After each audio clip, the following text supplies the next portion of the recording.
सगळ्यात पहिले तर इकडच्या स्थानिक लोकांनी, आमच्या स्थानिक कार्यकर्त्यांनी या कार्यक्रमाला खूप प्रतिसाद दिला. मी त्याच्यासाठी त्यांचे आभार मानतो.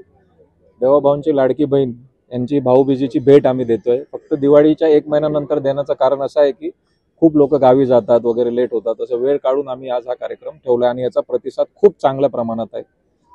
मुळात काय सांगणार, कारण की आम्ही जेव्हा बाहेर बघितलं तर खूप मोठ्या प्रमाणावर महिला तिकडे उभ्या होत्या. इकडे अरेंजमेंट चांगली केली आहे.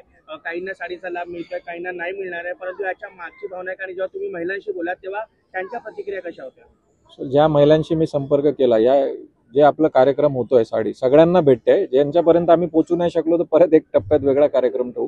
पण जेवढं आज आम्ही नियोजनाचं पूर्ण लक्ष ठेवून कुठे गोंधळ नाही झाला पाहिजे म्हणून एक टोकन सिस्टम ठेवली आहे. त्याप्रमाणे आपण याचा वाटप करतोय. भारतीय जनता पक्षाच्या माध्यमातून हा कार्यक्रम होता आणि एकीकडे इलेक्शनची तयारी चालू आहे, निवडणुका तोंडावर आहेत. काय सांगाल तुम्हाला, जनतेच्या इकडच्या समस्या काय?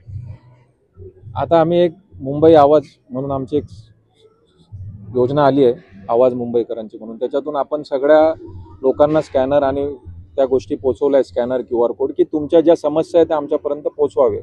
आणि अगोदर त्यांनी जे तोंडी सांगितल्या समस्या आहेत ते वाया पोहोचत नव्हत्या. आता थेट समस्या साहेबांवरतीपर्यंत जाणार, मुंबईच्या आमच्या पोर्टलवर पोहोचणार आणि त्या समस्याच्या मार्फत आपण लोकांच्या समस्या सॉल्व्ह करायचा प्रयत्न करणार. एक शेवटचा प्रश्न, आज लाडक्या बहिणींना तुम्ही साडी वाटप करतायत, निवडणुकीला यांचा आशीर्वाद मिळेल का?